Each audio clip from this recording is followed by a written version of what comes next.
안녕하세요. 남편과 이혼한 30대 평범한 여성입니다. 하지만 제가 남편과 이혼하게 된 이유는 결코 평범하지 않네요. 지금 이렇게 펜을 든 이유도 사실 생각할수록 어이없고 괘씸해서 남편이고 어머님이고 한번 개망신이라도 당하라고 하다못해 최소한 자기들이 얼마나 저질스러운 족속들인지 깨닫기라도 했으면 해서예요. 남편과는 사회생활을 하다가 알게 된 사이입니다. 누가 특별히 남녀 사이로 소개를 해준 건 아니고 건너 알게 되었다가 자연스럽게 가까워졌다고 해야 할까요? 그렇게 대략 4, 5년을 알고 지내다가 우연한 기회로 연인 사이까지 발전했네요. 이후로 2년간 연애를 하곤 결혼까지 하게 되었지요. 사실 저는 매사에 좀 심드렁한 편이에요. 원래는 이 정도까지는 아니었는데 어머니를 잃고 나서 성격이 바뀌었어요. 아버지는 제가 아주 어렸을 때 진작에 돌아가셨고요. 사고로 돌아가신 아버지에 대한 기억은 사실 거의 없습니다. 얼굴도 기억나지 않는 아버지다 보니 그리워할 것도 없었고요. 그래도 어머니가 넘치는 사랑을 주셔서 기죽지 않고 잘할 수 있었네요. 하지만 그런 어머니께서도 제가 대학에 들어가고 얼마 지나지 않아 세상을 떠나셨어요. 아마 아버지의 빈자리까지 채워주시려고 남들 하는 고생을 2배, 3배로 하셨던 탓이었겠지요. 그리고 그날은 유난히 화창한 날이었는데 어머니 얼굴색은 그렇지 못했습니다. 저는 어머니의 평소보다 훨씬 피곤해 보이는 모습에 걱정이 되어 병원에 가보시라 했지요. 사실 저희 어머니가 당신 건강에 있어서는 자부심도 엄청나셨고 고집도 한 고집 하셨거든요. 그런데 그때는 당신도 뭔가 이상하다 느끼셨는지 제 이야기를 듣곤 바로 병원에 가시대요. 그리고 며칠 뒤 어머님께선 유방암 말기 진단을 받으셨습니다. 손쓰기도 힘들 만큼 이미 여기저기 전이까지 되었다고요. 그리고 이후로 한 달도 못 버티고 세상을 떠나셨어요. 갑자기 생각지도 못한 상황이 눈앞에 닥치니까 하늘이 무너진 것처럼 슬프고 괴롭고 그런 어머니의 상태를 진작에 알아채지 못한 제 자신이 너무 원망스럽대요. 게다가 이제 어디서 뭐부터 시작해야 할지도 모르겠더군요. 저희 어머니는 3남 2녀 중 맞으셨는데 맞이이자 딸이라는 이유로 큰 희생을 강요당하셨습니다. 고등학교도 마치지 못하고 혼자 서울로 올라와 온갖 고생을 하며 돈을 버셔야 했는데 그 돈은 고스란히 삼촌들의 학비로 들어갔지요. 그러다 저희 아버지를 만나 간신히 가정을 이루셨던 건데 아버지는 하루아침에 세상을 떠나셨으니 저희 어머니 팔자도 참으로 박복하네요. 그렇게 고생만 하다 가신 어머니의 장례를 어떻게 치러드려야 할지 솔직히 이제 막 20살이 된 제가 알면 뭘 얼마나 알았겠어요. 그런데 정말 야속하게도 삼촌들은 누구 하나 먼저 나서주질 않대요. 소위 먹고 살만한 사람들이었는데 말이에요. 그런데 그때 유일하게 저에게 손 내밀어준 사람이 있었으니 그건 바로 이모였어요. 착하고 순에 빠진 어머니와 달리 자기는 언니처럼은 안 산다며 미국 남자를 만나 미국으로 떠났던 이모요. 이모랑 저희 어머니의 사이는 저도 정확히 뭐라고 표현해야 할지 모르겠네요. 애증이라고 해야 하나? 거기다 지금이야 한국이든 미국이든 뭐 세계 어디에 있건 연락하기가 쉽지만 그때는 그런 상황이 아니었거든요. 그렇다고 돈이 많아서 뭐 내킬 때마다 오갈 수 있는 것도 아니었고 그런데 이모에게 어렵게 어머니의 사망 소식을 알리니 한달음에 한국으로 와주었습니다. 그리고는 이모도 한국을 떠나 있은 지 오래라 많은 것이 낯설었을 텐데도 선뜻 저를 대신해 많은 것들을 처리해 주었어요. 그렇게 이모 덕분에 어머니를 잘 보내드릴 수 있었네요. 이모는 장례가 끝나고 얼마 안 있다가 다시 미국으로 돌아갔습니다. 그리고 이후로는 자주는 아니더라도 이따금씩 서로 소식을 묻고 지냈어요. 이모가 자세히 말한 적은 없지만 느낌상 이모도 사는 게 편치 않다는 것 정도는 알 수 있었지요. 한편 저는 대학을 중퇴하고 곧바로 취업 전선에 뛰어들었습니다. 그리고 다행히 운 좋게 꽤 괜찮은 중소기업에 들어갔어요. 거기서 남편도 만난 거고요. 남편에게는 연애를 시작하고 얼마 지나지 않아 진작에 제 가족관계라던가 소위 약점이 될 만한 건 다 까놓고 말했습니다. 앞서 언급했다시피 매사에 심드렁해지다 보니 싫다는 사람 나도 싫고 간다는 사람 나도 안 잡는다는 식으로 성격도 변해 있었거든요. 그런데 다행이라고 해야 할지 제 이야기를 들은 남편이 저더러 힘들었겠다며 이제 자기가 저에게 힘이 되어주고 싶답니다. 상투적인 표현이긴 했지만 그때만큼은 진심처럼 들렸고 믿고 싶었던 게 사실이에요. 처음 시댁에 인사를 드리러 갔을 때 남편이 어머님께 어느 정도 제 사정을 미리 설명해 놓은 덕분에 크게 난처한 일은 없었어요. 어머님께서 특별히 인자하거나 따뜻하게 맞아주신 건 아니지만 사람마다 표현하는 게 다르잖아요. 성격 자체가 무뚝뚝하신 분이구나, 그렇게 생각했지요. 그리고 이것도 다행이라고 해야 할지 재산이라고 하기도 뭐하지만 제 경제적 사정이나 남편 사정이나 별반 차이가 없었어요. 어머님 아버님은 집 한 채 갖고 계신 거랑 최소한의 노후 준비만 되어 있는 상황이라 달리 저희에게 도움을 주실 여유가 없으셨고요. 그래서 자의반타의반으로 반반 결혼을 하게 되었는데 솔직히 이 정도면 제가 많이 처지는 결혼이란 생각이 들진 않았지요. 그런데 이것도 지금에서야 돌이켜 생각해보니 제 착각이었던 모양입니다. 그 일이 있기 전까지 짧다면 짧고 길다면 길었던 제 결혼 생활을 돌이켜보자면 솔직히 녹록지만은 않았어요. 나중에 애라도 태어나면 어머님이 봐주신다 하시니 그렇다고 제가 달리 맡길 친정이 있는 것도 아니고 시댁 근처에 집을 얻으라는데 싫다 할 만한 명분이 없었습니다. 어차피 신혼은 1년만 즐기고 아이를 가질 계획이기도 했으니 좋은 게 좋은 거다 생각하고 시댁 근처에 신혼집을 구했지요. 그런데 이후로 어머님께선 걸핏하면 아버님과 다투셨다던가 당신 집은 물건이 많아서 답답하다는 핑계를 대시며 저희 집을 찾아오셨어요.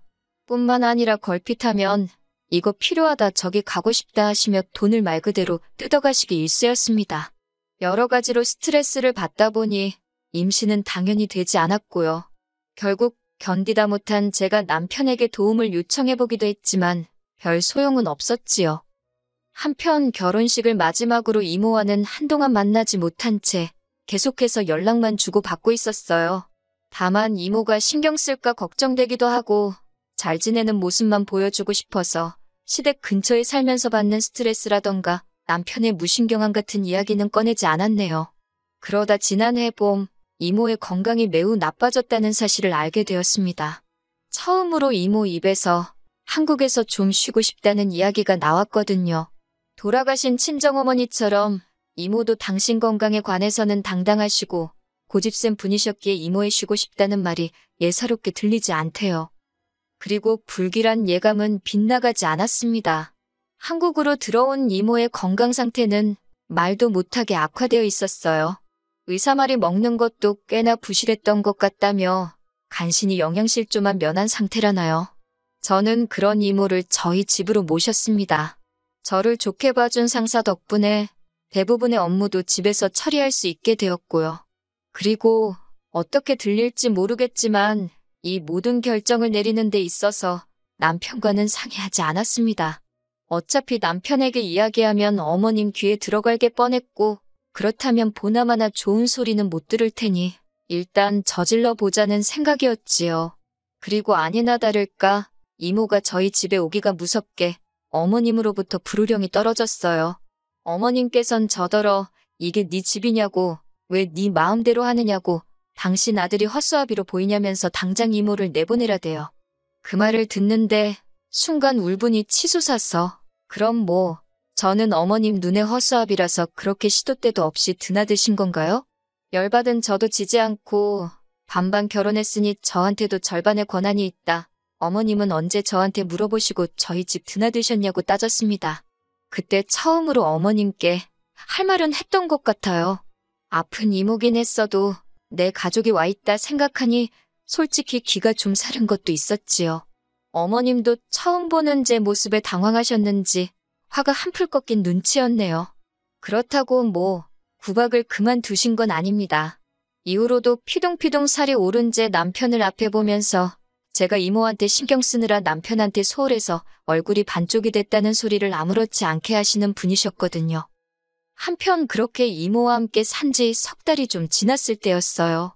이모가 저한테 할 말이 있다는데 정말 얼굴이 하얗게 질려서는 말도 못하게 상태가 안 좋더라고요.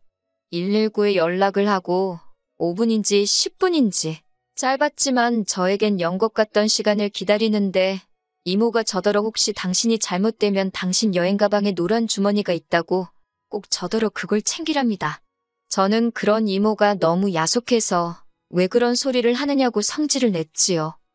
이모는 바로 중환자실로 옮겨졌고 의사 말로는 전반적으로 다 안 좋아서 어디부터 손을 써야 할지도 모르겠답니다. 마음의 준비를 하라는 의사의 말에 심장이 터질 것 같더라고요. 그래도 이제는 더 이상 20살에 아무것도 모르던 울보가 아니었으니 굳게 마음을 먹고 어떻게 이모를 잘 보내드릴 수 있을지 하나씩 준비를 시작했습니다. 그렇게 이모가 중환자실에 들어가 있은 지 일주일쯤 되던 날이었어요. 이때 저는 거의 집에는 들리지 않고 병원에서 숙식을 해결하는 정도였는데 이게 당연히 저희 어머님 눈에는 곱게 보일 리가 없었겠지요. 하지만 저도 할 말은 있습니다. 이모는 저에게 유일한 친정 식구였고 그 사실을 남편은 물론이고 어머님 아버님도 잘 알고 계셨어요. 그런데 셋 중 그 누구도 이모님 건강이 어떤지 상태는 호전되고 있는지 묻는 사람이 없었거든요. 그러니 저라고 그 와중에 집안일이며 살림이 뭐 신경 쓰이기나 했겠어요? 어머님 기분도 제 알 바가 아니었고요. 정말이지 그때 저 결혼 생활에 엄청난 회의감을 느끼고 있었네요. 그런 와중에 찾아오신 어머님은 서운하게 듣지 말라며 저한테 따끔하게 할 말이 있답니다. 그래놓고 하신다는 소리가 이모 장례는 어떻게 할 거냐고 그래요. 그래서 저는 뭐 숨기고 말고 할 것도 없이 솔직히 말했습니다. 남들보다 더 좋게는 못 해드리더라도 남들 하는 만큼은 해서 보내드릴 생각이라고요. 그랬더니 어머님이 그게 돈이 얼마가 드는 줄 알고 하는 소리냐입니다. 순간 제 귀를 의심했어요. 이 와중에 돈이라니 무슨 말씀이 하고 싶은 건가 싶어서요. 그리고 어머님은 계속해서 말을 이어가셨습니다. 저희 이모 장례식 치러주면 뭐 올 사람이나 있냐입니다. 와서 부의금 낼 사람이 몇이나 되냐고요. 장례는 원래 들어오는 부의금으로 치르는 건데 올 사람도 없는데 어쩌려고 그러냐면서 그러면서 하는 말이 그냥 화장이나 하고 간단하게 정리하랍니다. 사람이라면 저런 소리를 저렇게 거리낌 없이 할 수가 있나? 그 생각에 소름이 끼치더군요. 결국 제가 어머님더러 그딴 소리나 하실 거면 기분 나쁘니까 병원에 오지 마시라 했습니다. 부의금이고 나발이고 전 신경 안 쓴다고 제 돈으로 하면 된다고요. 그랬더니 어머님께서 부부 사이에 네 돈 내 돈이 어딨냐며 저더러 웃긴답니다.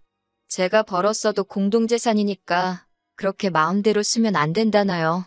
참다 못한 제가 그럼 어머님이 그간 뜯어가신 돈이나 돌려달라고 그리고 어머님은 엄밀히 제3자시지 않냐고 그러니 그 공동재산을 이렇게 쓰던 저렇게 쓰던 신경 끄시라 했습니다. 그리고 결국 며칠 뒤 이모는 세상을 떠났어요. 어머님 아버님은 제 행동과 언행이 괘씸했다는 이유로 장례식에 오지 않으셨지요. 남편 또한 자기가 저희 이모 장례식에 참석하면 어머님과 제 사이가 더 나빠질 거라는 말도 안 되는 핑계를 대며 얼굴만 비추고 갔고요. 이모가 이 꼴을 보면 무슨 생각을 할까? 착잡하기도 하고 분하기도 하고 여러 가지로 복잡한 심정이었네요. 그렇게 이모를 보내주고 저는 남편과 정말 크게 다퉜습니다. 남편이 먼저 저더러 장례식 비용으로 얼마나 썼냐길래 네 돈 달라고 안 하니까 묻지 말라 했거든요. 그런데 남편은 저더러 말을 그따위로 하냐며 시비를 걸었고 저는 저대로 어머님이 돈 가지고 한 소리가 있었으니 남편 질문 자체가 잘못된 거라고 응수했어요. 그러다 제가 1,000만 원 넘게 들었다 하니 남편이 저더러 미쳤답니다. 절 낳아주고 키워준 사람도 아닌데 돈이 썩어나냐고요. 그래서 내가 제일 힘든 순간에 옆에 있어준 사람이라고 그러니 난 하나도 아깝지 않다 했지요. 하지만 남편은 계속해서 그놈의 머리통만 이리저리 저어대며 한다는 소리가 그러면 자기도 자기 어머님 1,000만 원 드리겠답니다. 그래야 공평한 것 같다고요. 그때 그나마 정말 실오라기처럼 남아있던 정내미가 뚝 끊어지는 게 느껴졌어요. 경제학과 나왔다더니 뭘 처배운 건가? 별 생각이 다 들었지요. 그리고 순간 제 입에서 이혼하잔 소리가 튀어나갔습니다. 그런데 막상 뵙고 나니 아차 싶기보단 그래 진짜 이혼해야겠다. 오히려 확신이 들대요. 남편도 저더러 진심이냐 한번 묻더니 그러잡니다. 그래놓고 한다는 소리가 이모한테 이러면 다음에는 또 누가 어디서 튀어나올지 아냐면서 자기도 이번 일로 저한테 실망을 많이 했대요. 결혼을 했으면 이제 저는 이 집 사람인데 고작 이모 때문에 어떻게 시어머니인 자기 어머니한테 막말을 할 수가 있냐면서. 결론부터 이야기하자면 결국 그 일을 계기로 이혼하게 됐습니다. 막상 두 사람 다 이혼을 원하니까 나라에서 기다리라는 그 시간이 안 가서 죽을 맛이었지. 달리 해야 할 일도 어려운 일도 없더라고요. 장례를 치르고 얼마 되지 않아 이혼까지 하고 나니 솔직히 제정신으로 버티기가 힘들었어요. 그래도 주변 친구들과 지인들의 도움으로 조금씩 극복해내고 있었지요. 그러다 지난달에 미루고 미루던 이모의 유품 정리를 했어요. 그리고 거기서 이모가 말했던 노란색 주머니를 발견하곤 저는 정말 기절하는 줄 알았습니다. 그 안에는 샛노란 금덩어리가 여러 개 들어있었거든요. 어떤 건 열쇠 모양을 하고 있고 아주 작지만 두꺼비 모양도 있었고 게다가 제법 알이 큰 다이아가 박힌 보석들도 여러 개 있더군요. 하지만 그것들 사이로 더 눈에 띄는 것이 있었으니 그건 바로 이모의 글씨체가 적힌 메모 한 장이었습니다. 이모는 진작부터 가까이서 저를 보살펴주지 못해서 미안하다며 그런데도 이렇게 제가 당신을 챙겨줘서 고마울 뿐이라 했습니다. 그리고 덧붙이기를 얼마 되지 않겠지만 이모가 알뜰살뜰 모은 재산이라고 언젠가 저에게 도움이 되면 좋겠다는 사실 더 구구절절한데 그러면 제 사연을 못 끝낼 것 같네요. 에휴. 아무튼 금은방에 가서 물어보니 금은방 주인분도 꽤나 놀란 표정으로 금만 내도 몇 천만 원치는 될 거랍니다. 이모가 남긴 것들은 팔지 않을 거예요. 사실 친정어머니는 그 흔한 귀걸이 한쪽도 남기고 가신 게 없어서 그게 저에겐 늘 한이었거든요. 그래서 이모가 남겨준 선물은 저에겐 무엇과도 바꿀 수 없는 의미가 있지요. 살다가 힘든 순간순간 이렇게 나를 생각해주는 사람이 있었다는 그 사실이 그리워질 때 한 번씩 들여다볼까 해요. 그리고 사람이 마음을 곱게 써야 한다는 말이 참으로 맞는 말입니다. 아버님이 얼마 전 중풍으로 쓰러지셨다대요. 중풍 때문에 돌아가시고 그러진 않겠지만 전 왠지 어머님의 업보로 아버님이 벌을 받는 것 같단 생각이 들어서 하긴 부의금 들어올 곳이 많으실 테니 걱정은 없으시겠네요.